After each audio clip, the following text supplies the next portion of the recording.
às entrevistas Prisma.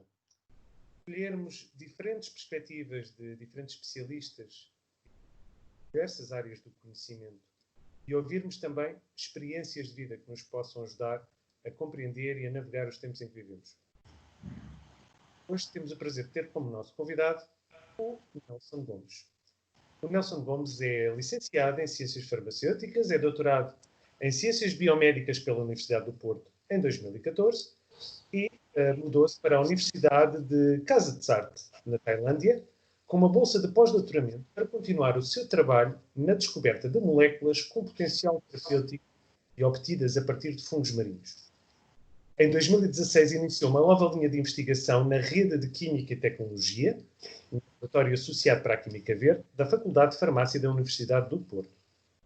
Os seus interesses de investigação atuais são focados no valor terapêutico de plantas da flora da Guiné-Bissau e da Tailândia. Em 2017 foi nomeado professor auxiliar convidado na Cooperativa de Ensino Superior Politécnico e Universitário. É autor de 29 artigos científicos em revistas de circulação internacional, 2 capítulos de livros e tem sido frequentemente solicitado como revisor para revistas como a Marine Drugs, a Cancer, International Journal of Molecular Science, entre outras. Nelson, muito bem-vindo e obrigado desde já. Aceito. Olá, João, viva. Aliás, eu é que agradeço pelo convite que me endereçou e em particular por ser um convite que está associado à oportunidade que nós teremos aqui de discutir uma temática que me é muito familiar, porque é a minha área de investigação, já há cerca de 15 anos. E também porque é uma área de conhecimento, é uma temática que está muito em voga e que eu realmente acho que é algo que deve ser abordado de uma maneira um bocadinho mais fácil para o público em geral, não só para alertar para algumas coisas, mas no sentido de informar, e por isso dou-lhe obviamente os parabéns e agradeço por me ter convidado. Nelson, eu é que agradeço desde já e a nossa audiência também vai agradecer com certeza depois de ver a entrevista, porque temos aqui muita informação extremamente interessante. E desde já eu começava com uma pergunta para, digamos, provocar aqui a conversa, que certamente poderá passar pela cabeça de muitas das pessoas que vão ver a entrevista. Tem a ver com o futuro da medicina e esta transição da terapêutica baseada em moléculas de origem puramente sintética para a utilização de moléculas que estão presentes na natureza. Isto é o futuro da medicina, Nelson? Eu vou-lhe começar por responder não diretamente em relação a essa suposta transição, mas por lhe dar se calhar aquilo que é a minha visão do que será o futuro da medicina, isto o futuro até a curto, médio prazo. Eu acho que existirá uma mudança de paradigma a 2 níveis essenciais no futuro da medicina. Por um lado, eu acho que, e isto já vinha sendo falado já há alguns anos, mesmo durante a faculdade, de termos uma medicina cada vez mais personalizada, uma medicina direcionada para o indivíduo e para a sua individualidade, ou seja, todas as suas características, todo o seu terreno biológico, o seu terreno genético, no sentido de nós não termos, por assim dizer, um comprimido que seja para todos, mas sim nós temos um comprimido para cada um, ou seja, um comprimido que é adequado às necessidades da pessoa, a todos os seus processos fisiopatológicos, as particularidades a nível de metabolismo. E eu acho que vamos caminhar muito nesse sentido, e é algo que, aliás, nós já vamos verificando com adequações de doses em alguns tipos de tratamentos, nomeadamente nos tratamentos de quimioterapia, e nós já vemos que existe essa necessidade e, por certo, esse será um dos paradigmas que irá ditar o futuro da medicina e, tal como estou a dizer, a curto prazo. O outro paradigma, o outro pilar que vai levar a uma alteração na medicina é no sentido de a medicina, na minha opinião, vai deixar de ser, a medicina, obviamente, e todos os profissionais de saúde que estão envolvidos, vai deixar de ser apenas uma disciplina, apenas uma área de conhecimento, apenas uma área de intervenção direcionada para o tratamento da doença.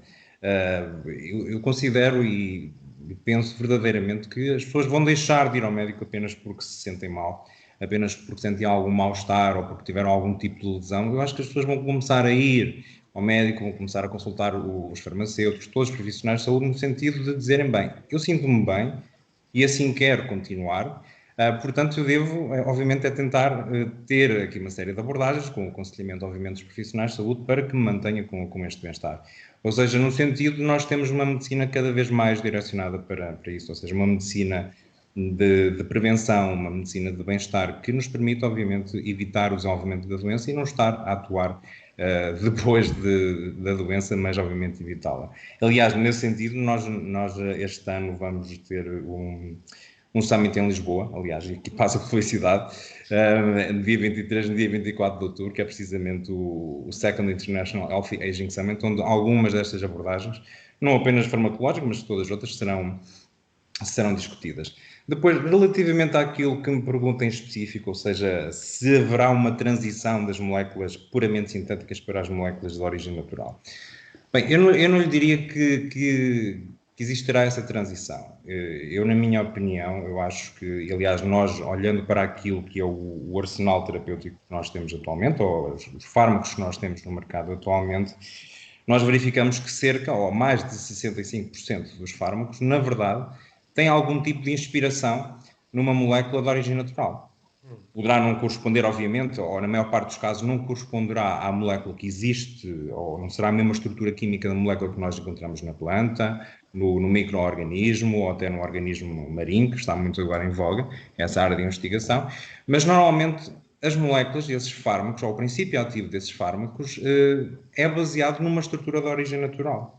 E isso ditou a própria evolução da terapia, a própria evolução do medicamento, a própria evolução da medicina. Houve sempre o acompanhar das moléculas de origem natural. E, na verdade, o que nós tivemos foi, no final dos anos 80, nos inícios dos anos 90, nós tivemos algum desinvestimento por parte de algumas companhias farmacêuticas, a Pfizer, a Bayer, por exemplo, que abandonaram, por assim dizer, temporariamente as suas unidades de produtos naturais. E porquê? Porque acompanhou também aquilo que foi o desenvolvimento da síntese química, o desenvolvimento da química computacional, onde nos diria, supostamente, bem, vocês já sabem o que é preciso para uma molécula interagir com o receptor biológico, não é? Para um tratamento de uma doença, portanto, vamos lá tentar desenhar essa molécula sem nos inspirarmos na natureza.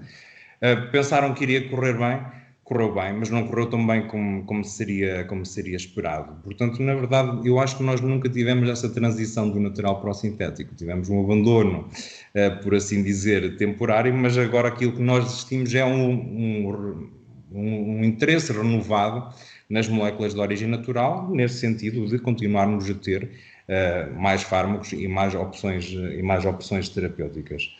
E, aliás, um bocadinho ao encontro disso, eu relembro aqui, por exemplo, que o Prémio Nobel da Medicina de 2015, aliás, metade do Prémio Nobel, na verdade foi atribuído precisamente pela descoberta e pelo desenvolvimento da artemisinina, que é um antimalárico, e que levou à síntese de uma série de derivados sintéticos que são extremamente semelhantes do ponto de vista estrutural, e isso é, mais uma vez, um reforço e a melhor prova de que nós nunca conseguiremos abdicar, na minha opinião, daquilo que são as moléculas de origem natural. Portanto, eu não falaria de uma transição, porque eu acho que a transição em sentido oposto nunca ocorreu. Eu diria que há agora, novamente, um interesse renovado nestas moléculas. Okay. Nelson, relativamente portanto, a este slide que estamos a ver agora, portanto, isto tem a ver com o que estava a explicar, não é? Exatamente. Muito bem. E aliás, é exatamente isso. Eu não queria estar, obviamente, isto aqui é mais para ficar algo na memória das pessoas, que é precisamente isso.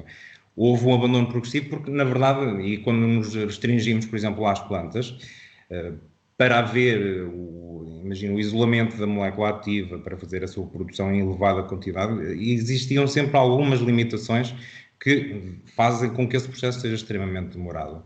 E nos anos subsequentes, ou acompanhar esse tal progresso na síntese puramente química, sem inspiração na natureza, conseguiam-se gerar uma série de candidatos muito mais rapidamente, não é? Mas lá está, verificou-se, e aliás é aquilo que eu refiro aqui, o The Shift to Synthetic Parallel Decline Discoveries, foi precisamente isso. Verificou-se que, na verdade, não houve uma tão grande taxa de sucesso e que nós devemos, sim, capitalizar toda a complexidade estrutural que existe, em termos estruturais, em termos químicos ou quimicamente falando, que existe nas plantas medicinais, porque, na verdade, por mais progresso que exista a nível da síntese química, por mais progresso que exista a nível da química combinatorial, de todos os métodos computacionais, será muito pouco provável que se consiga atingir o mesmo tipo de complexidade estrutural, por exemplo, de uma molécula de origem natural, que seja produzida por uma planta, por um micro-organismo ou por um organismo, por exemplo, marinho. Muito bem, muito obrigado, Nelson. Então estamos aqui a falar até de uma para além de uma questão de saúde, não é? De saúde pública também, uma questão também de eficácia, que, pelo que depreendo do que me está a dizer, das moléculas presentes na natureza, é uma eficácia superior, não é? Geralmente, ou portanto tem mais, é mais seletiva também, não é? E considerando esta amostra de moléculas que estudou, é seguro afirmar que são todas mais eficazes, com menos efeitos colaterais que os fármacos sintéticos, e com a mesma indicação terapêutica, não é? Considerando aqui esse fator. É seguro afirmar isto? É assim, remetendo para aquilo que foram as moléculas que eu estudei, na verdade, principalmente durante o meu doutoramento, onde eu realmente fiz esse trabalho todo, ou seja, desde isolar a molécula, ter a molécula na sua forma pura, neste caso um pozinho ou um cristal, e depois testar, obviamente que esse trabalho foi feito e deu-nos um potencial, por exemplo, no antibacteriano que era semelhante àquele que é obtido com os antibióticos convencionais que nós temos atualmente na terapêutica para alguns tipos bacterianas patogénicas. Agora, obviamente que isso foram os resultados, como é que eu ia dizer, em todo aquele que é o processo de desenvolvimento farmacêutico, são resultados que se inserem num desenvolvimento pré-clínico, ou num pré-clínico até precoce. Ou seja, ainda não se considerou a experimentação animal, ainda não se considerou, obviamente, um desenvolvimento clínico, que tem todas as particularidades que estão associadas não apenas à eficácia num modelo, neste caso num modelo celular, mas sim em toda a complexidade do organismo, ou seja, a sua absorção, a sua metabolização, a sua distribuição, e é isso que define realmente aquilo que é a diferença entre uma molécula bioativa ou com potencial terapêutico e uma molécula realmente que se diz drug-like e que pode realmente vir a ser um novo candidato, um candidato terapêutico. Nesse sentido, eu não o posso, obviamente, afirmar, não é? Porque nós não temos dados suficientes, ou na altura não foram gerados dados suficientes relativamente a isso. Verificou-se que havia uma eficácia superior, mas naquele modelo de bactéria patogénica. Agora, mas voltando um bocadinho atrás àquilo que estava a referir de se é seguro nós podermos, se podemos assegurar que tem mais eficácia por ser natural, ou se podemos assegurar que terá menos efeitos colaterais comparativamente a um fármaco puramente sintético ou sem qualquer tipo de inspiração na natureza, isso acaba por ser uma ideia generalizada que existe e que, na minha opinião, está perigosamente distribuída, ou seja, o assumir que algo que é natural ou que vem da natureza, que à partida será algo que não terá tanto problema, isso aí é uma ideia um bocadinho errada. Aliás, nós podemos, e essa ideia remete muito para o quê? Para as plantas medicinais, certo? E remete às plantas medicinais para aquelas que são comestíveis. E nós temos precisamente essa ideia é-nos muito alimentado através disso. No entanto, se nós considerarmos, por exemplo, e eu acho que isto é algo que as pessoas devem ter em mente, se nós considerarmos, por exemplo, uma planta comestível ou uma planta, por exemplo, a planta do chá, a Camellia sinensis, não é? Com todos os efeitos.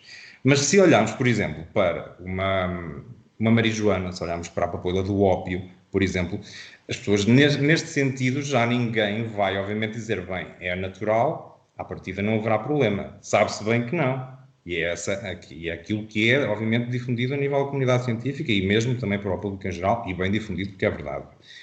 E mesmo quando consideramos, por exemplo, ou quando saímos do reino vegetal, quando nós falamos, por exemplo, de um fungo, como nós falamos de uma bactéria, que têm sido fontes de uma série de fármacos, ou têm sido a partir de micro-organismos que têm sido obtidos muitos fármacos, antibacterianos, imunossupressores, por exemplo, anticancerígenos também nunca associamos bem. Se é um fungo, se calhar isso vai fazer mal. E não deixa de ser natural, é uma fonte natural na mesma, certo? Portanto, nós temos que, em primeiro lugar, temos que ter isso em mente, que o facto de ser natural, que não vai definir uma maior eficácia, não vai definir uma menor toxicidade. aquilo que é a minha opinião, e não só a minha opinião, eu acho que será a opinião de todos aqueles que trabalham na minha área e que continuam, obviamente, a acreditar, e não temos por que não, no potencial dos produtos naturais e das moléculas de origem natural. É o facto de que estas moléculas, quando são produzidas, por exemplo, por uma planta, ou quando a molécula é produzida por um fungo, ou por um organismo marinho, por uma esponja marinha, por exemplo, estas moléculas são produzidas com um gasto de energia extremamente elevado para a planta ou para o organismo marinho. Ou seja, ela produz esta molécula com algum intuito do ponto de vista biológico. Quer seja para, por exemplo, afastar um predador, pode ser por uma questão de competição de espaço, ou seja, não permitir o crescimento de outras plantas em redor, pode ser para evitar, por exemplo, o ter insetos ou outro tipo de organismos a contaminar a planta. Ou seja, estas moléculas são produzidas com um intuito final de terem uma ação no receptor biológico, certo? E que não é, obviamente, para o humano, neste caso. Existem alguns casos até de esponjas, existem casos até de algas, que essas moléculas são produzidas com o intuito de terem uma ação no mamífero, por exemplo, não é? Ou seja, de criar alguma repulsa ao mamífero.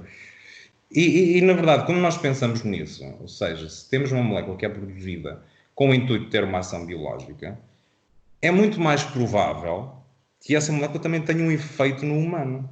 Porque se nós olharmos, e eu costumo muito olhar para a ciência nesse sentido, é de nós não nos especializarmos em demasia numa coisa, é nós, por vezes, voltarmos à Terra e pensarmos naquilo que são os fundamentos básicos de biologia ou até da fisiologia. É nós pensarmos, quer dizer, a unidade estrutural da vida, neste caso, nas plantas, no humano, é exatamente a mesma. Certo? Nós temos DNA, e a partir do DNA temos proteínas, e as proteínas que são as enzimas, por exemplo, que são alguns dos receptores biológicos que nós temos, são proteínas. Portanto, é óbvio que existe uma maior probabilidade de existir um efeito no ser humano também. Agora, esse efeito, isto aqui é um bocadinho no seguimento daquilo que dizia, por exemplo, Paracelso, o pai da toxicologia, isso aí vai depender sempre também da dose. Portanto, temos que ter isso sempre em mente. E depois há uma outra questão, que é, nós olhando, e foi aquele primeiro diapositivo que o João disponibilizou, nós quando pensamos que os 65% de fármacos que nós temos no mercado, que na verdade têm uma inspiração numa molécula de origem natural, e em alguns casos é mesmo uma molécula de origem natural, quando nós olhamos para esses medicamentos, ou quando vamos ver o folheto do medicamento, nós vemos lá uma série de contraindicações, nós vemos lá uma série de efeitos colaterais, nós temos lá uma série de indicações relativamente ao uso concomitante com outro tipo de fármacos. Portanto, na verdade, nós temos que olhar do ponto de vista estrutural que aquilo que nós temos, quer seja no caso uma molécula de origem natural, quer seja numa molécula puramente sintética, nós temos lá uma molécula. O que existe, na verdade, é uma maior probabilidade da molécula de origem natural ter também um efeito, obviamente, no humano, que não, obviamente, não quer dizer que seja terapêutico. Claro, mas Nelson, só para esclarecer aqui esta questão que penso que ser muito central aqui, é possível extrapolar, tendo em conta o seu trabalho e o trabalho de outros investigadores, que os fármacos de origem natural são sempre mais eficazes e com menos efeitos secundários e contraindicações, ou não, que os relativamente aos sintéticos? É impossível fazer esse tipo de generalização, aliás, e é no sentido daquilo que eu disse, nós não podemos fazer partindo do pressuposto ou assumindo precisamente ou percebendo de que a molécula se vai interagir num determinado receptor do nosso organismo e considerando a complexidade do organismo, do ser humano, quer dizer, se vai ter uma interação num determinado receptor, à partida vai ter interação numa outra série de receptores. Nós não temos nenhuma molécula, ou raros são os casos, eu até diria nenhum, em que uma molécula tem apenas uma ação específica naquele receptorzinho que nós queremos. Vai criar sempre algum tipo de alteração e numa série de outros processos fisiopatológicos. Portanto, nós não podemos assegurar isso. Haverá casos, obviamente, em que essas moléculas de origem natural terão um efeito superior. Existirá alguns casos em que poderá ser tão tóxica como, por exemplo, o fármaco equivalente para o mesmo tipo de patologia, mas que é puramente sintético, não é? Poderemos ter todo tipo de exemplos. Agora, aquilo que eu continuo a dizer e aquilo que eu continuo, e é a minha visão sobre isto, e é daí aquilo que eu considero o grande potencial das moléculas de origem natural, é o facto de que elas são codificadas ou são programadas, ou a sua síntese é programada para ter um efeito biológico. E cabe-nos a nós, lá está, obviamente tentar verificar quais é que são aquelas que poderão, através desse efeito biológico, ter associado um efeito terapêutico também e que possa ser, obviamente, capitalizado através da sua utilização na terapêutica e para o benefício de todos. Aliás, nós temos, por exemplo, os exemplos, e eu escolhi estes exemplos propositadamente. Nós temos, por exemplo, o Paclitaxel, que o nome comercial é o Taxol, que é extremamente comum, é um dos fármacos quimioterápicos, ou seja, é um dos fármacos mais utilizados em oncologia, corresponde exatamente à molécula que existe, neste caso, na casca na casca do tronco desta planta, do teixo. E quer dizer, quando nós vamos, ou quando nós observamos os efeitos nefastos que estão associados ao tratamento com o Taxol, nós verificamos que é uma molécula extremamente tóxica também, ok? E é de origem natural e, na verdade, a sua produção já não se faz através da extração da planta, mas já é exatamente a mesma molécula. O outro exemplo, a colquicina, por exemplo, que é utilizada para o tratamento da gota, neste caso também é uma molécula de origem natural, é exatamente a mesma estrutura, ou seja, é exatamente a mesma molécula que nós temos na planta, ou no bulbo desta planta, neste caso, mas também tem uma série de efeitos colaterais, obviamente. E depois temos aqui um outro exemplo, este aqui eu escolhi porque ele é muito... Porque todos nós, se calhar, estamos familiarizados com esta planta, com a dedaleira, por exemplo, não é? A digoxina, que é o Lanoxin, que nós, se calhar, eu pelo menos recordo dos meus avós tomarem o Lanoxin para a insuficiência cardíaca. Sim. E o Lanoxin nada mais é do que a digoxina, que existe precisamente na dedaleira. Mas lá está, é um fármaco também ele, que tem uma grande aplicação na terapêutica e é extremamente útil, e aliás eu diria essencial em algum tipo de patologias de foro cardíaco, mas que tem uma toxicidade extremamente elevada. Aliás, aqui há uns anos existiu, ainda me recordo disso, de uma série de intoxicações, precisamente de pessoas que tinham a dedaleira num vaso e os infelizes miúdos foram lá e beberam a água e aquilo não correu muito bem. Portanto, e é natural, obviamente, e nós até brincamos com as dedaleiras e isso tudo, ou brincámos quando éramos miúdos, mas na verdade tem também esses efeitos colaterais. Muito bem, acho que foi bastante claro, Nelson. Agora, falando aqui de outra questão que também poderá interessar muitas pessoas, e podemos também falar sobre alguns exemplos práticos depois, que têm a ver com a distinção entre a molécula e o princípio ativo obtido a partir do extrato da planta, não é? E o extrato da planta em si. São duas coisas aparentemente diferentes, mas o Nelson irá esclarecer melhor isto. E o extrato da planta é muito mais complexo, tem outras moléculas também. Exatamente. Quais são as desvantagens e as vantagens de utilizar somente o princípio ativo versus o extrato da planta? E também já agora, qual é que tem o maior potencial terapêutico, não é? Que é sempre uma questão importante. Claro. É assim, começando precisamente pela distinção, que nós temos um extrato de uma planta medicinal, ou pode ser, mas quando nós falamos em extrato, pode ser de uma planta, pode ser qualquer outra fonte natural, pode ser um extrato de um fungo, pode ser um extrato de uma alga, é indiferente. Quando nós falamos em extrato, o extrato vem precisamente ou está associado a um processo de extração. Ou seja, extração, ou seja, extrair algo da planta, não é? Extrair alguns princípios ativos, extrair moléculas que estão presentes na planta. E isso pode ser feito, por exemplo, uma infusão é um extrato. Sim. Okay? Uma infusão de chá. Fazemos em casa, sim. O chá é um termo restrito para a Camellia sinensis, para a infusão da Camellia sinensis. Só isso é que é chá. O resto não é chá. A não é chá, e são infusões. Mas isto é um preciosismo de quem trabalha na nossa área. Mas isso é um extrato, precisamente. Ou seja, nós através da infusão, ou seja, através da utilização da água quente, nós estamos apenas a tirar uma porção de moléculas que estão contidas na planta. E temos outro tipo de extrato, podemos ter um extrato, imagina, isto acontece, por exemplo, muito na Guiné-Bissau, e também, por exemplo, na Tailândia, em que têm uma determinada planta e o que é que eles fazem? Eles, por exemplo, colocam uma bebida alcoólica e colocam a planta a macerar nessa bebida alcoólica. Ou seja, depois a bebida alcoólica tem uma série de moléculas que estavam nessa planta, e também é um extrato, mais uma vez. Agora, isso são obviamente extratos que não são extratos standardizados, não são extratos controlados, mas não deixam de ser extratos de planta e não deixam de ter lá as moléculas. Aquilo que nós temos num extrato poderá também ser algo extremamente controlado, que já temos atualmente, em que é um processo, utilizamos uma determinada parte de uma planta, uma parte específica, ou as folhas, ou as raízes, em que nós sabemos que existem lá as moléculas de interesse para o efeito terapêutico, e faz-se uma extração direcionada, que pode ser com etanol, pode ser com água, mas pode ser com outro tipo de solvente. E o extrato é precisamente isso. O extrato é uma mistura de moléculas que foram extraídas, neste caso da fonte natural, e que contém, obviamente, moléculas ativas, contém moléculas ativas com potencial terapêutico ou com efeito terapêutico, também poderá, obviamente, ter moléculas que tenham associado alguma toxicidade.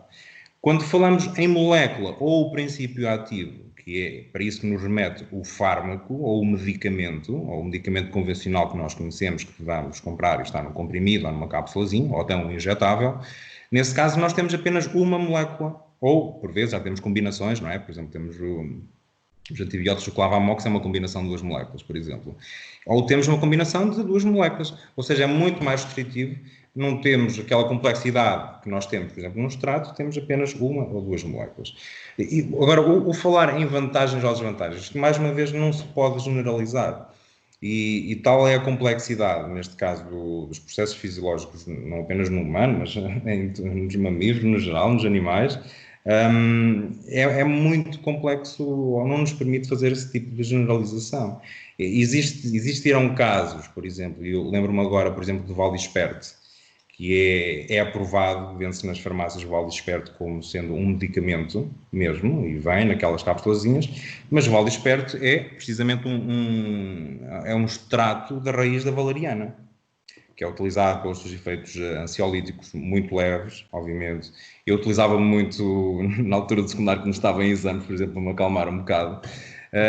Mas, na verdade, nesse caso, verifica-se que efetivamente tem eficácia terapêutica.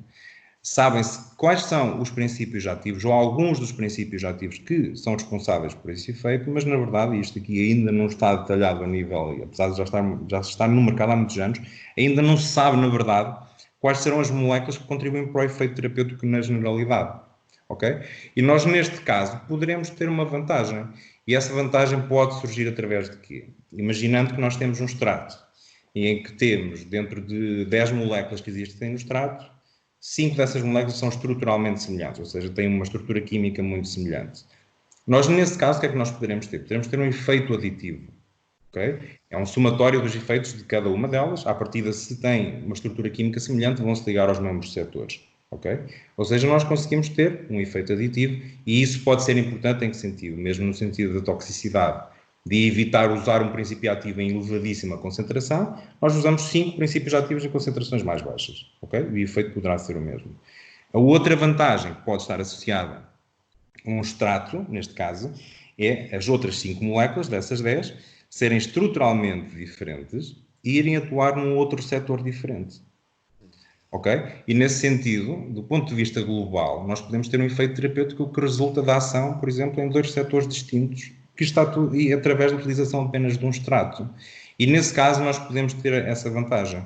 Agora, isso também é algo que, mesmo em termos de evidência científica, existem muitos estudos, já existem muitos, mas ainda é algo que não tem sido muito abordado, embora obviamente se saiba que tem que funcionar. Porque se as plantas têm esse efeito terapêutico, ou se esses extratos têm efeito terapêutico, alguma coisa lá existirá garantidamente. Okay? Agora, lá está. Qual é que será a desvantagem de utilizar um extrato? A desvantagem é precisamente o facto de nós não conseguimos monitorizar tão bem, por exemplo, a nível da toxicidade, a nível da absorção, por exemplo, já é difícil ter ou conseguir seguir esses processos todos apenas com uma molécula ativa, ou seja, com um fármaco convencional. Mais difícil se torna fazer isso com uma mistura tão complexa de moléculas, onde as moléculas elas próprias podem interagir entre elas, onde nós podemos ter bastantes dificuldades, por exemplo, que também é importante na formulação e na própria absorção. Não é? Portanto, não podemos generalizar. Existiram casos, obviamente, e aquilo que é o standard, e aquilo que é mais fácil de controlar, e aquilo que é mais fácil de obter evidência rigorosa e resultados muito objetivos é apenas com uma molécula, isso é inevitável, não é? Mas, obviamente, que existem casos que estão associados. Existem casos de plantas medicinais ou de extratos de plantas medicinais em que, obviamente, terão um efeito benéfico e que poderá ser superior ou dos fármacos convencionais. Agora, não posso generalizar, como é óbvio, não é? Mas posso dizer que existem particularidades e eu acho que aquilo que nós temos que fazer é precisamente capitalizar as duas coisas. Quando possível, utilizar o princípio ativo, isoladamente, obviamente. Quando for possível, ou quando acharmos que existe uma vantagem, podemos muito bem utilizar o extrato da planta medicinal. Bem, e isso também liga aqui com outra questão, que é a questão da complexidade, que já tinha abordado aflorado quando falou, e a complexidade e a interação destas moléculas que têm potencial terapêutico. Porque temos o caso que é muito clássico, né, que é conhecido se calhar por muitas pessoas, que está associado também a várias patologias e a falta deste nutriente está associada a várias doenças, que é o ácido fólico e o folato, por exemplo. Não é? Estamos a falar de complexo de moléculas semelhantes, que são muito semelhantes entre si, não é? E há alguma relação entre isto em utilizar só uma molécula e utilizar...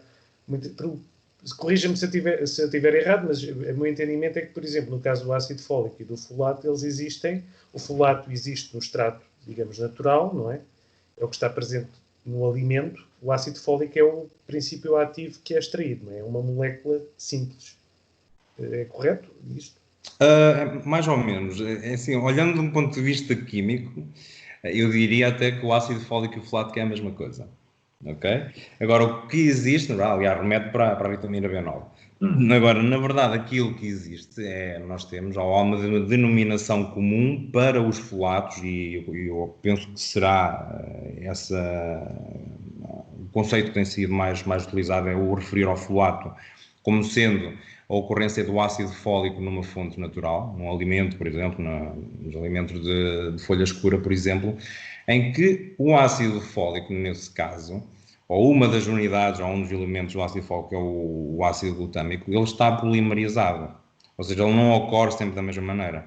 E essa polimerização dessa unidade de ácido glutâmico vai fazer o quê? É altamente suscetível, por exemplo, da degradação. Se cozinharmos, por exemplo, o alimento, vai ocorrer alguma degradação garantidamente. É passível de oxidação. Por exemplo, quando tiver um alimento armazenado, ou quando tiver o alimento, por exemplo, mesmo que seja na prateleira ou que esteja à luz, por exemplo, há uma degradação muito fácil desses folatos, ok? Ou seja, será muito mais difícil nós assegurarmos que, dificilmente nós vamos conseguir comer o alimento e ter disponível todo o ácido fólico que nós queremos, ok? Agora, na verdade, o ácido fólico também não é a forma ativa. A forma ativa é um produto do metabolismo do ácido fólico, e esse sim chama-se metilfolato, mas nesse caso já houve uma metabolização, já tem lá um grupo metil adicional, por isso é que se chama metilfolato, já tem lá mais uma perninha na estrutura química, e nesse caso nós também não temos uma conversão direta, ou seja, nós se tivermos uma determinada quantidade de ácido fólico, o nosso organismo não o vai converter completamente ou na íntegra na sua forma ativa, que é o metilfolato. Ou seja, aí é mais um fator que vai diminuir a disponibilidade ou a absorção da molécula de interesse neste caso. E daí que se veja muito a nível, por exemplo, de suplementação durante o período embrionário, exatamente na gravidez, sim. Se veja a suplementação direta ou com o ácido fólico, em que é o ácido fólico onde não há a polimerização das unidades de ácido glutâmico, ou seja, só por aí já não temos tantos problemas da degradação. Ou, em alguns casos, já temos a suplementação precisamente com o metilfolato, ou seja, já é a forma ativa. Okay? Nesse caso, já não temos o problema da metabolização a nível do nosso organismo, nós estamos a ingerir diretamente a forma ativa, portanto, à partida garantidamente que conseguiremos, obviamente, usufruir do efeito neste caso, principalmente a nível do desenvolvimento embrionário, nós conseguimos, obviamente, capitalizar essa utilização. Agora, isto lá está, remete para a complexidade e remete mais uma vez para aquilo que eu estava a falar anteriormente do extrato e da desvantagem de às vezes nós utilizarmos o extrato, e essa é uma delas, não é?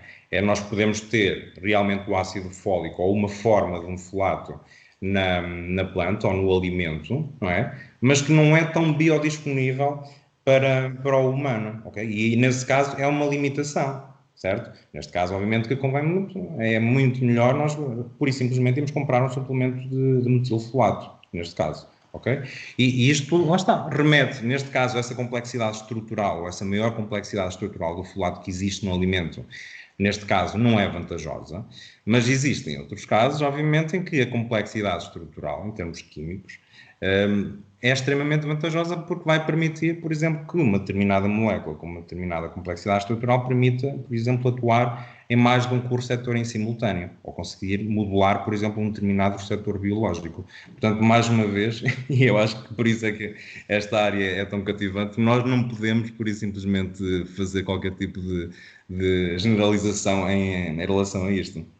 É interessante, até porque muitas vezes, já vamos abordar essa questão mais à frente dos suplementos, mas nem sempre esta questão é devidamente explicada na rotulagem, não é?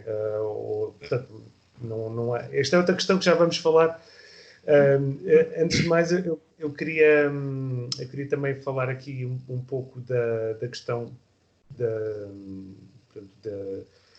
destes extratos e dos moléculas de origem natural e os seus princípios ativos, não é? Naturais, que têm um papel na cura de diversas doenças.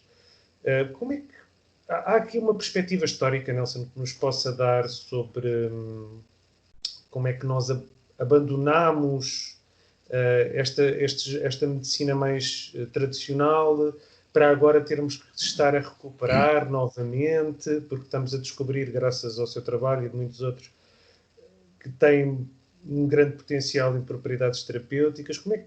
Só resumidamente, como é que este declínio e ascensão aconteceu? Mas quer que eu comece mesmo do início do início? o que for mais adequado para o tempo que temos, okay. Que não é muito. Não, mas eu vou começar mesmo pelo início, porque eu acho que é extremamente engraçado e isto dita muito aquilo que é a evolução, não só nesta área, mas numa série de outras áreas. Mesmo a utilização das plantas medicinais, isso começou precisamente com a observação do comportamento dos animais pelo humano, ou seja, como é que os animais, por exemplo, curavam alguma lesão que tivessem, como é que os animais, quando estavam com algum problema, por exemplo, onde se deveria que teriam algum tipo de problema a nível interno, como é que eles curavam, o que é que eles comiam, o que é que eles não comiam, certo? E isso foi um bocadinho uma aprendizagem com base na observação. Agora, obviamente que houve alguma preocupação, mesmo antes da época medieval, muito antes, obviamente, e eu aqui sou completamente... Eu acho fascinante, por exemplo, as culturas orientais que sempre tiveram o esforço de fazer uma documentação de todas as plantas medicinais, todas estas práticas, têm tudo muito bem documentado. E a partir do momento em que houve essa documentação, ou seja, os primeiros registros da utilização das plantas medicinais, realmente começou-se por aí, obviamente, a ter a única abordagem possível, que era utilizar as plantas medicinais, utilizava-se para um determinado efeito, muitas das vezes verificava-se bem que funcionou, portanto eu vou passar a mensagem ao meu descendente e isto ia passando de geração em geração. Obviamente que isto continua a resultar, a própria Organização Mundial de Saúde continua a apelar à utilização das práticas associadas à medicina tradicional, principalmente em África e em alguns países asiáticos, porque realmente, e em muitos casos, é a única opção terapêutica disponível e na verdade continua a funcionar, não é? Só que lá está, a partir do momento em que nós temos o progresso da ciência baseada em evidência e muito a acompanhar a própria revolução industrial, é que nós temos a evolução a nível da síntese química, mais uma vez, nós acabamos por, obviamente, querer algo que seja mais standardizado, ou seja, nós não queremos estar dependentes de apanhar uma espécie de uma planta, e isto é outra coisa que nós devemos ter atenção. Uma determinada espécie de uma planta, por exemplo, que exista na Guiné-Bissau, e essa mesma espécie de planta que existe na Tailândia, em termos químicos, elas poderão ser muito diferentes, ok? E se são diferentes em termos químicos, ou em termos da sua constituição química, porque estão em ambientes diferentes, e essas moléculas são produzidas mediante as condições fitogeográficas, e isso, obviamente, que essa variação em termos da concentração das moléculas ativas vai ter uma influência no efeito terapêutico também. E houve esse abandono precisamente por nos conseguirmos aperceber que existem essas limitações e que nós não conseguimos ou não conseguiríamos adequar sempre a quantidade mínima para ter um efeito terapêutico.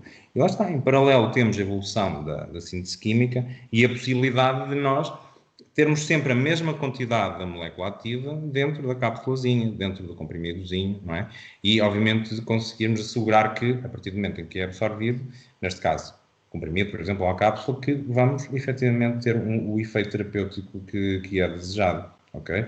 E isso obviamente acompanha com muitas outras coisas, o facto de, em alguns casos, porque isso também acontece, como é óbvio, a utilização de algumas plantas medicinais ter efeitos tóxicos, certo? E ser extremamente perigoso em alguns casos, Ou até a questão, e isso acontece muito, e isso, eu fiquei fascinado com isso na Tailândia, de existirem 2 ou 3 espécies muito semelhantes e uma é extremamente tóxica e a outra não cria problema nenhum. E quer dizer, obviamente que os curandeiros, os xamãs, eles com todo o conhecimento que vão adquirir e que vai passando de geração em geração, eles conseguem distinguir entre uma folha de outra folha que só tem uma diferençazinha numa borda, por exemplo, eles conseguem distinguir. Mas em muitos outros casos, obviamente, houve quem não conseguisse distinguir e que claramente teve um desfecho muito mau. E foi precisamente para evitar isso ou foi uma das razões que levou precisamente a isso. É o facto de essa utilização medicinal já de muitos anos de algum modo ser difícil de rastrear a nível da sua eficácia, porque temos a tal complexidade de um extrato, não é? O surgimento desta alternativa, que é agora a dominante, obviamente, que é ter apenas uma molécula, que é muito mais fácil de controlar, e obviamente tudo isso mudou este paradigma e é aquilo que nós temos atualmente. Agora, eu ainda assim, e mais uma vez voltando àquilo que é o ressurgimento ou o renascimento ou um renovado interesse nos produtos naturais. E tem-se falado muito disso, aliás, tem havido mesmo nos mídias, tem havido muitos opositores à medicina tradicional, à utilização das plantas, e obviamente porque dizem que não existe evidência científica. E eu, nesse caso, eu remeto para uma coisa, e é, mais uma vez, tentando racionalizar, sair um bocadinho daquilo que é o nosso círculo de especialização e pensar nas coisas como elas são. Quer dizer, não existe maior ensaio clínico, não existe ensaio clínico mais representativo que consiga incluir uma amostragem mais diversa do que uma utilização centenária de uma determinada planta num determinado local onde se verificou que à partida não terá um grande problema. Okay? Isto fazendo analogia ao desenvolvimento clínico normal, em que fazemos ensaios clínicos com 500 pessoas ou com 50 no início, com 500 e isso, e tem que ser uma amostra muito representativa e temos que ter esses cuidados todos. Através da utilização das plantas na medicina tradicional, é como se nós tivéssemos um ensaio clínico quase universal e que, obviamente, tem um valor que é inegável, né, nesse sentido.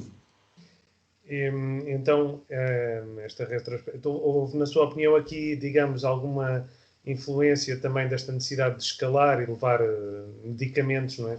Digamos, a uma maior faixa da população, que não tinha acesso antigamente, e também uma falta de interligação, talvez, digamos, entre estes dois mundos, esse mundo industrial e este mundo tradicional, não é? Que causou este cisma aqui entre as duas áreas do conhecimento.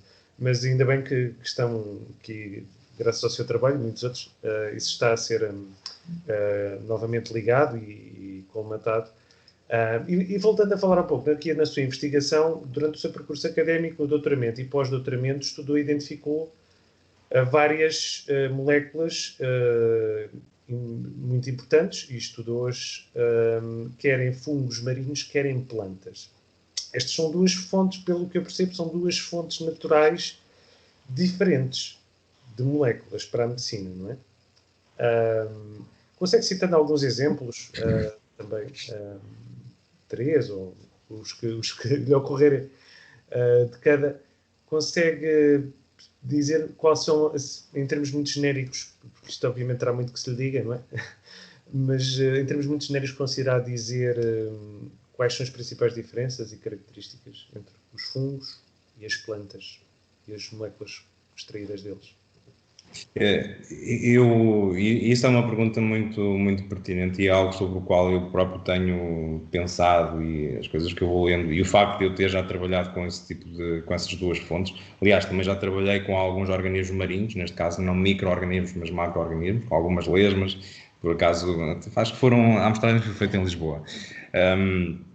E aquilo que é a minha ideia, e isto não fazendo aqui, obviamente, uma diferença ou uma distinção entre os fungos marinhos e as plantas, mas sim fazendo uma distinção entre as plantas e os micro-organismos, a minha ideia, ou a ideia que eu tenho desenvolvido ao longo destes últimos anos, nesse sentido, e olhando para a complexidade estrutural das moléculas que estas duas classes de organismos produzem, é a minha ideia de que quanto mais complexo for determinado organismo do ponto de vista estrutural, ou seja, uma planta é muito mais complexa do que um micro-organismo unicelular, não é? Nós quando olhamos, Aquilo que eu verifico é a planta com essa maior complexidade estrutural, em termos fisiológicos, em termos estruturais, certo? À partida, terá uma capacidade de sintetizar moléculas muito menor do que os micro-organismos.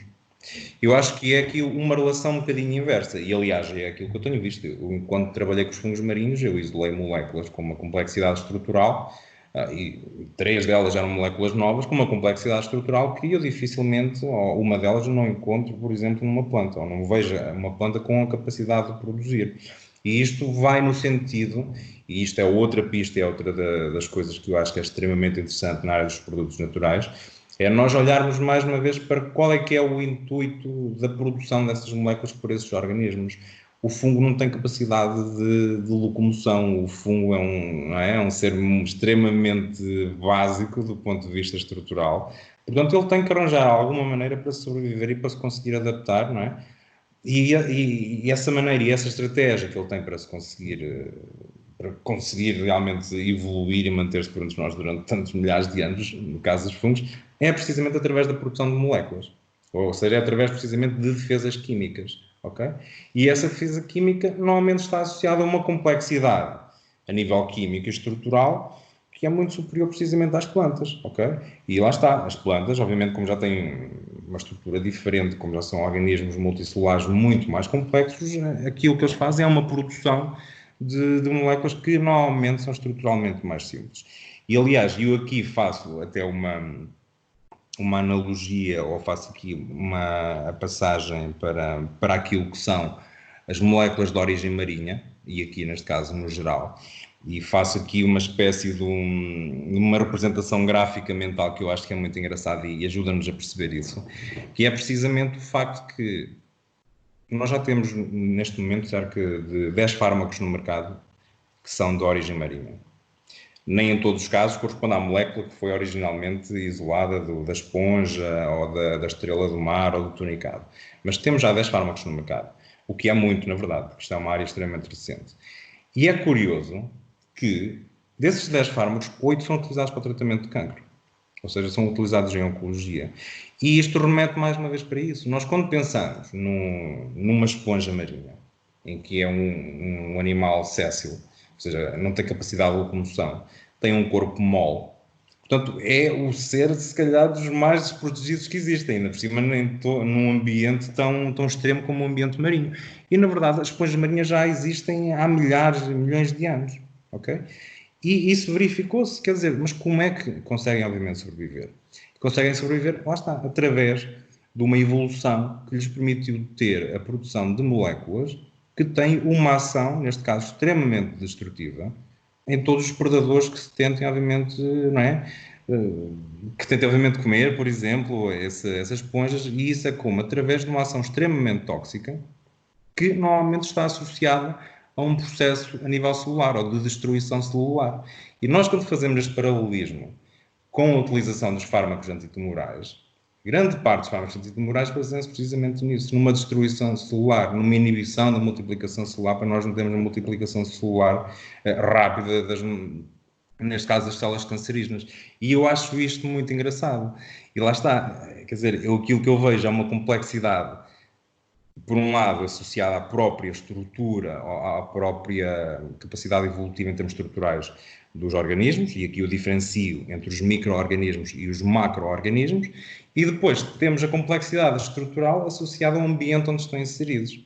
O caso destes organismos marinhos, comparativamente aos organismos terrestres, também é muito diferente a sua capacidade, por assim dizer, biosintética e a sua capacidade de produzir moléculas extremamente complexas do ponto de vista estrutural e, obviamente, também com um potencial terapêutico que nós, no caso destas moléculas de origem marinha, ainda só estamos no início, mas quer dizer, com 8 fármacos no mercado para o tratamento de quimioterapia, 3 deles completamente revolucionários, quer dizer, obviamente, eu penso que nós temos que equacionar isso e temos que continuar precisamente a trabalhar nesta área.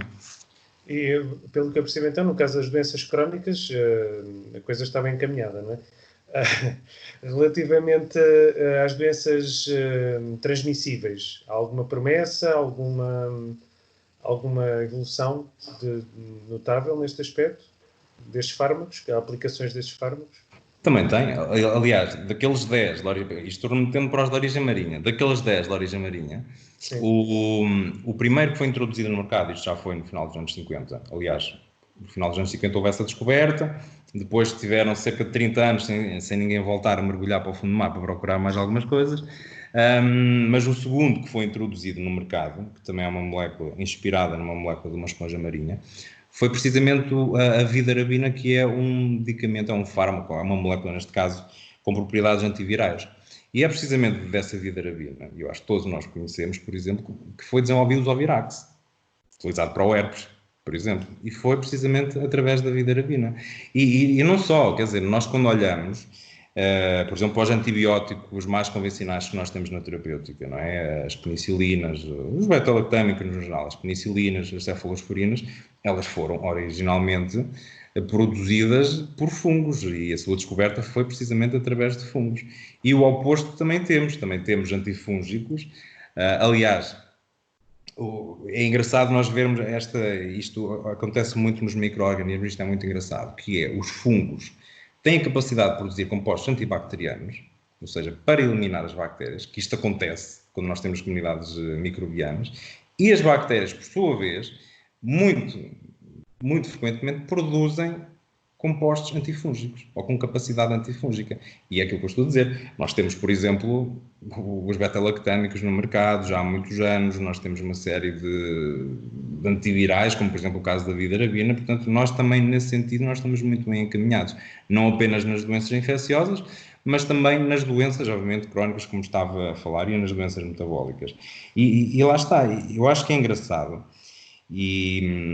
Mas isso daria assunto aqui para, para mais de uma hora. Mais umas entrevistas. Mas eu acho muito engraçado, porque eu acho que mesmo a comunidade científica, ou quem não trabalha em específico nesta área, nem sequer se lembra disso. Aliás, eu quando estava a estudar farmácia também na altura nem sequer fazia essa ideia e terminei o curso sem também ter essa ideia bem alicerçada.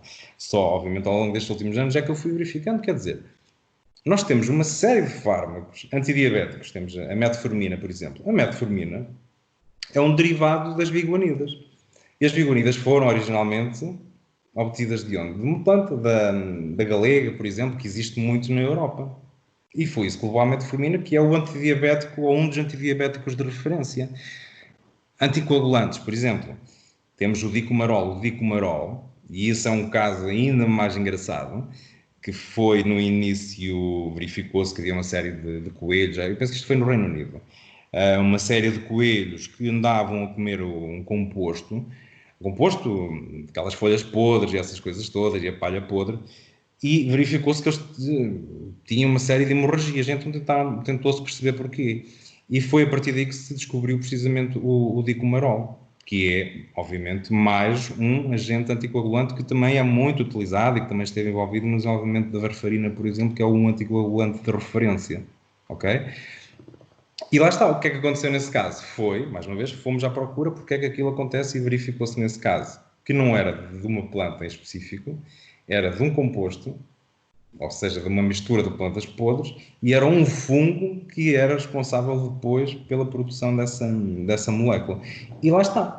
Quando olhamos para aquilo que mais nos aflige atualmente, além das doenças metabólicas, por exemplo, a nível da oncologia, nós basta olharmos para a quantidade de fármacos quimioterápicos que nós temos atualmente e nós verificamos, a grande maioria, na verdade, são inspirados em moléculas de origem natural, em muitos casos correspondem exatamente à molécula de origem natural. Temos, como eu falei, o paclitaxel, temos as vimblastinas, temos, por exemplo, a trabectidina, que é, este foi desenvolvido por uma empresa espanhola, que é precisamente a molécula que existe num tunicado marinho, por exemplo, e, quer dizer, eu acho que nós continuamos, sempre estivemos, continuamos e penso que ainda iremos continuar ainda mais no bom caminho relativamente a isto e à capitalização daquilo que todo é o arsenal terapêutico que nós podemos ter através das fontes naturais. E isso ainda constitui um incentivo ainda maior para preservarmos os ecossistemas, não é? Claro. Se já não houvesse, existe ainda um adicional. Nelson, agora voltando aqui àquela questão que estávamos a falar há pouco, do folato e do ácido fólico e dos suplementos, não é? Isto é uma questão muito opaca pelo que é discutido, ou pouco discutido. E é a questão dos extratos de origem natural existirem sob a forma de alimentos, suplementos ou ambos. Certo. Exatamente. Como é que o cidadão comum pode identificar e adquirir com segurança estes suplementos? O que é que as entidades reguladoras estão a fazer e o que é que não estão a fazer? Também.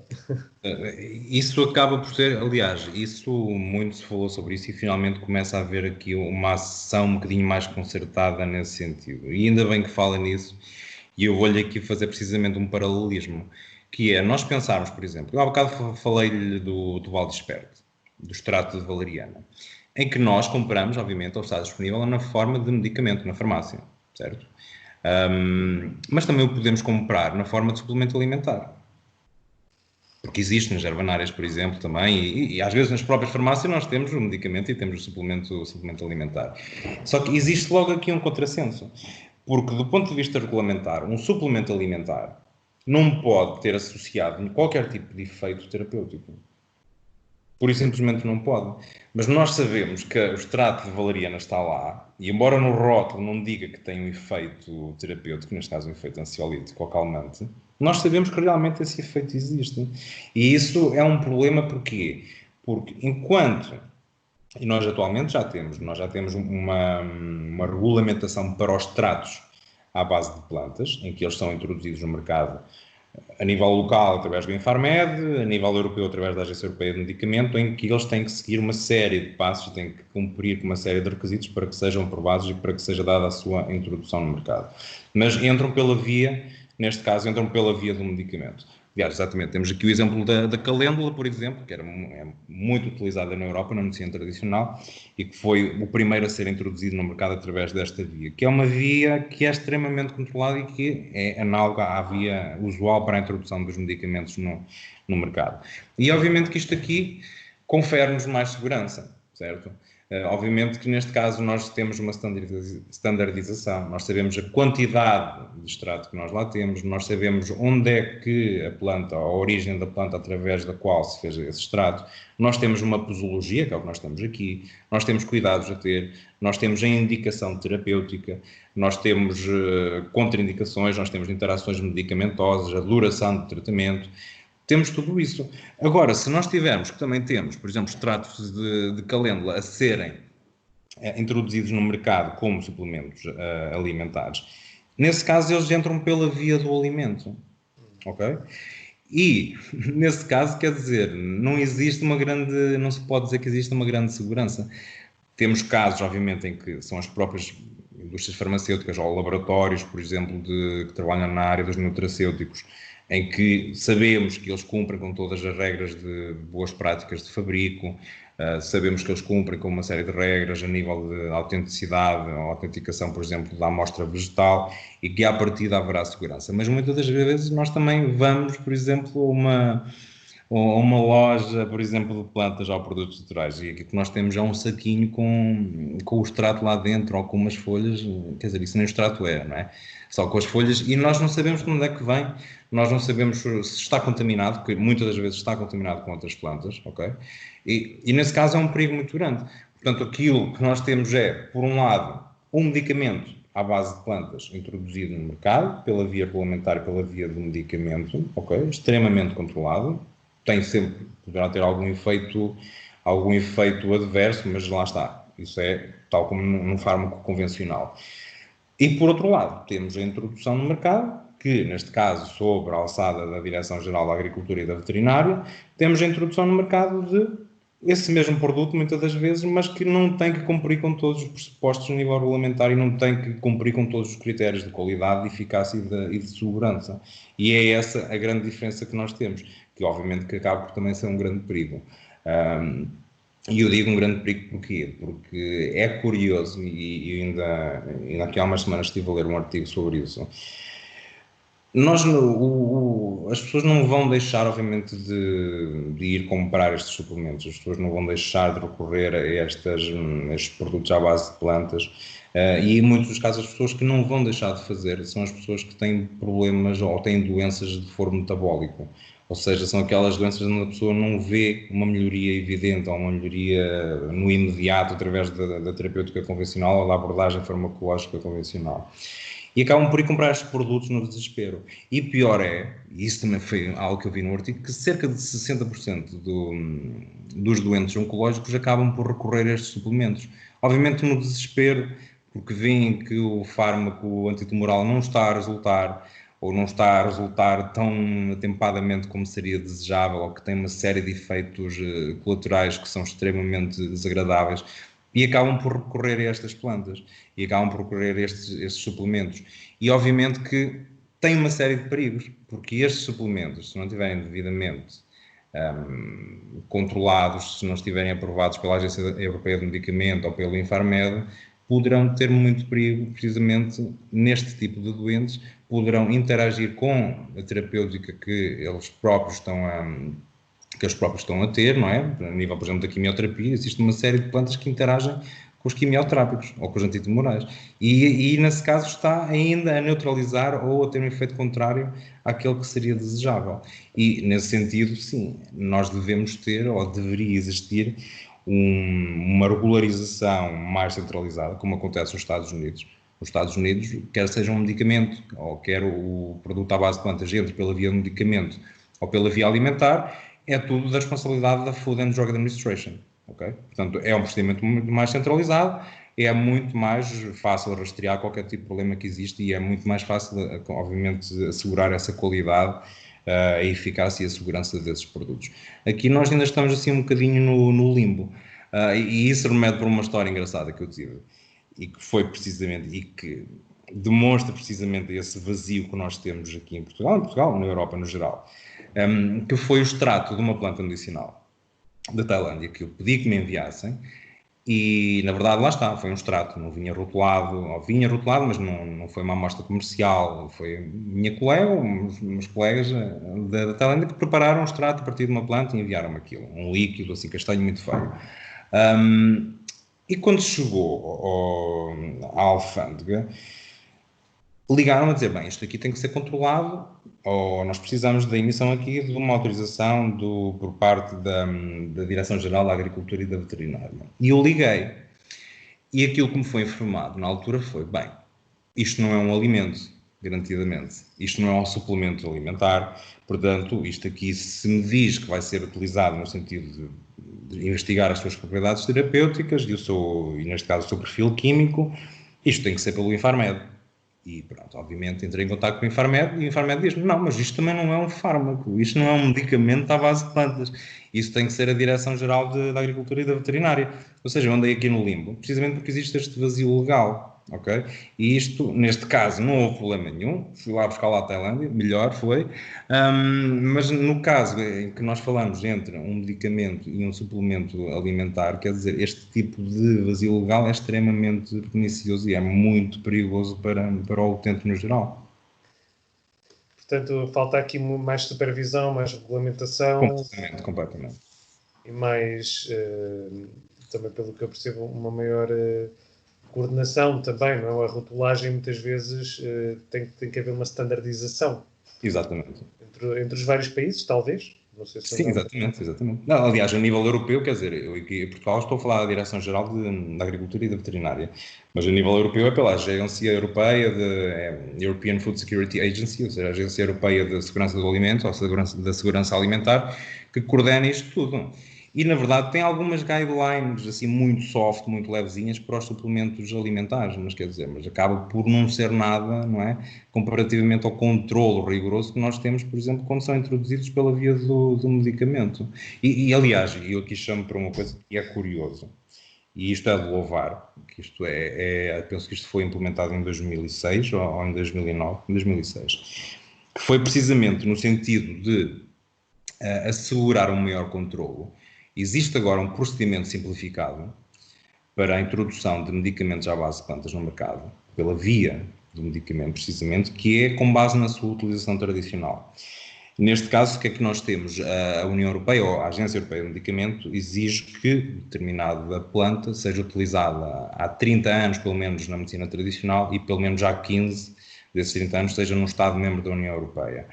E nesse caso, isto remete para aquilo que eu lhe disse, quer dizer, o ensaio clínico já está feito, é a sua utilização centenária, portanto, mesmo neste caso, nós já sabemos que à partida não haverá um grande problema a nível de falta de eficácia, mas também não haverá problemas a nível de segurança e de qualidade. E já existe este procedimento simplificado, ok? Precisamente para facilitar isso, porque não é necessário fazer os ensaios clínicos, não é? Mas há um controle muito maior, ok?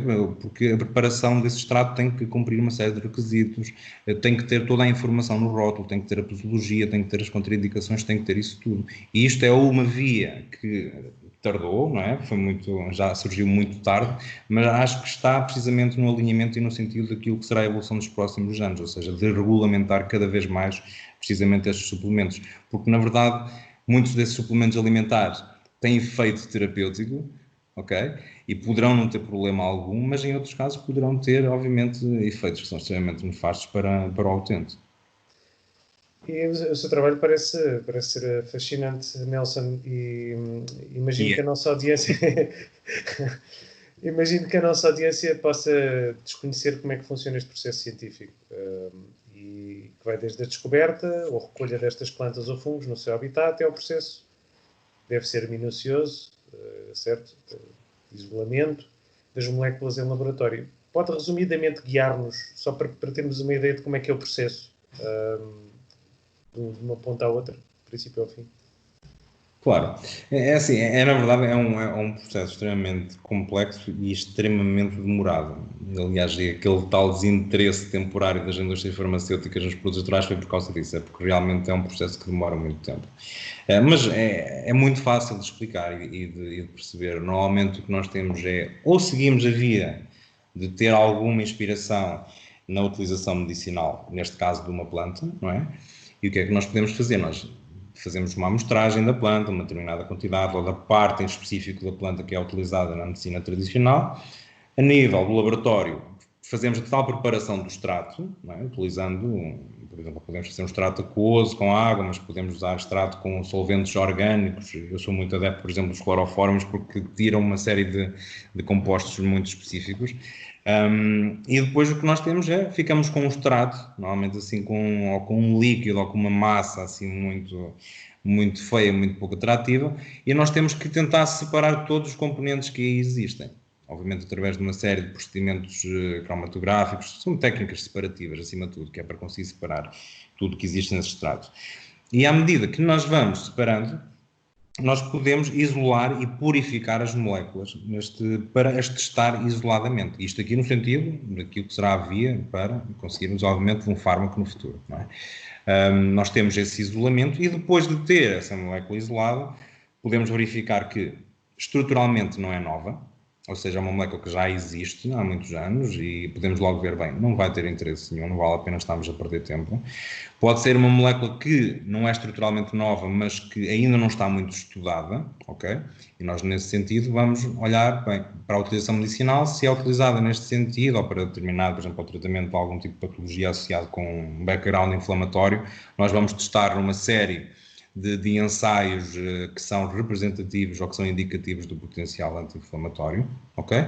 E daí seguimos para os ensaios mais complexos, os ensaios em animais e, obviamente, em caso de sucesso, que ainda não aconteceu, infelizmente, mas podemos passar precisamente para um desenvolvimento clínico e para os ensaios em humanos. Mas isto para lhe dar uma ideia, eu trabalho precisamente naquela primeira fase, que eu gostava de dizer, é a parte de isolar moléculas, de chegar preferencialmente a moléculas novas, sobre as quais não se sabe nada, e depois de fazer esses ensaios iniciais, ensaios em linhas celulares, por exemplo, que podem incluir linhas celulares de células cancerígenas, fazerem modelos de inflamação, por exemplo, fazerem modelos de bactérias patogénicas para o humano, e eu normalmente fico precisamente por essa fase. Obviamente que depois, se houverem resultados promissores, alguém seguirá esse trabalho, precisamente no sentido de ver qual é que é o resultado a nível animal, que são modelos muito mais complexos e muito mais representativos do seu verdadeiro potencial terapêutico também para o humano, e depois todos esses passos que se seguem.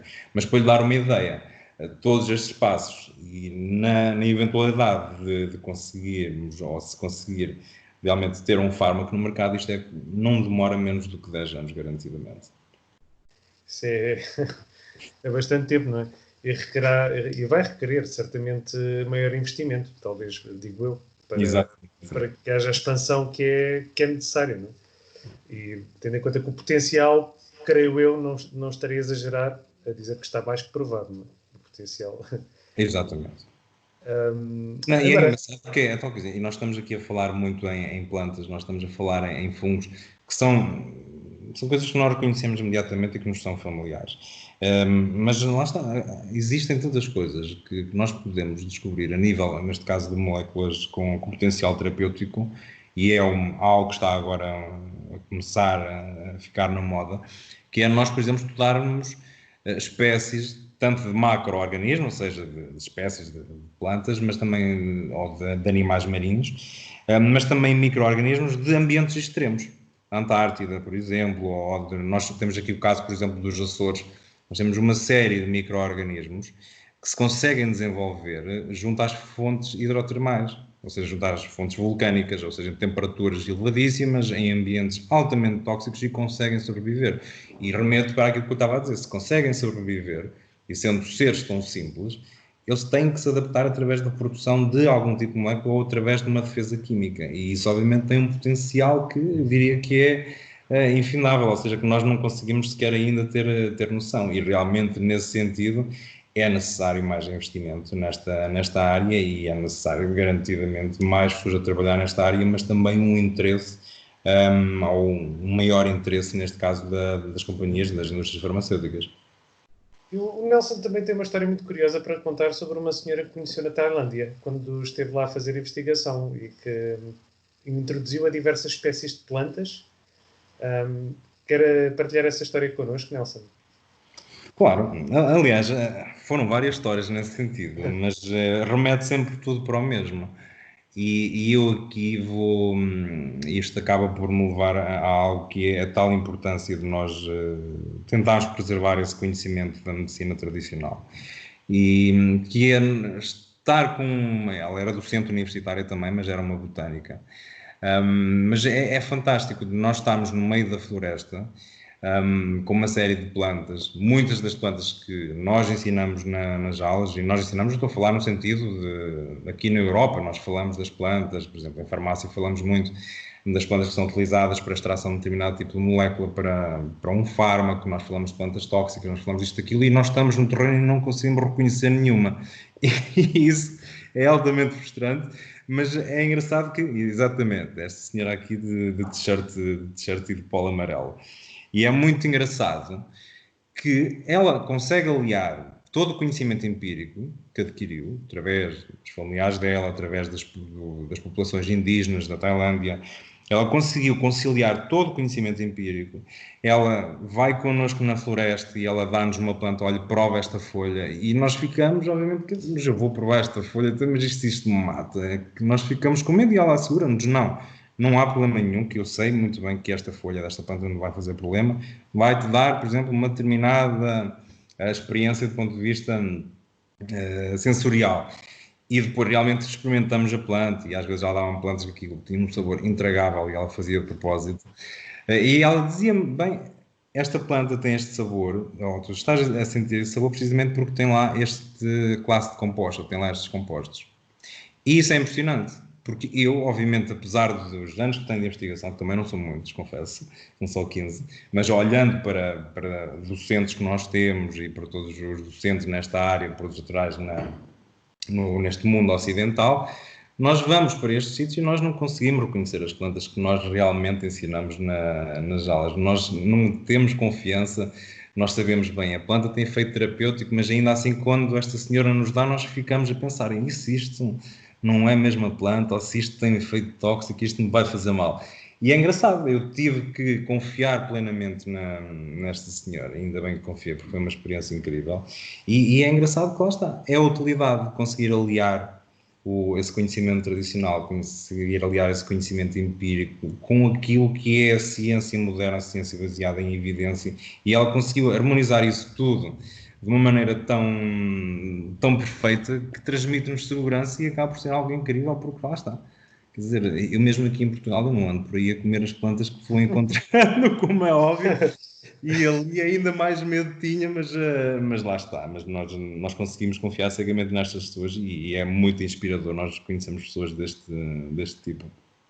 Acha, tendo em conta que este conhecimento é extremamente valioso, não é? E raro também, não é algo que se encontra todos os dias. Acha que deveria ser uma prioridade a nível de saúde pública, diria, criar uma base de dados deste conhecimento, criar cursos para transmitir e preservar esta sabedoria, o que esta senhora e outras, se calhar, que existem em Portugal ou pelo mundo fora, saberão? Acha que deveria ser uma prioridade, tendo em conta o que se já sabe sobre Sim, isto, por exemplo? garantidamente, garantidamente. Aliás, quer dizer, eu, obviamente estar, por exemplo, a conceptualizar imagino uma licenciatura para isso, eu não sei realmente se isso justificaria, mas deve ser uma prioridade, garantidamente.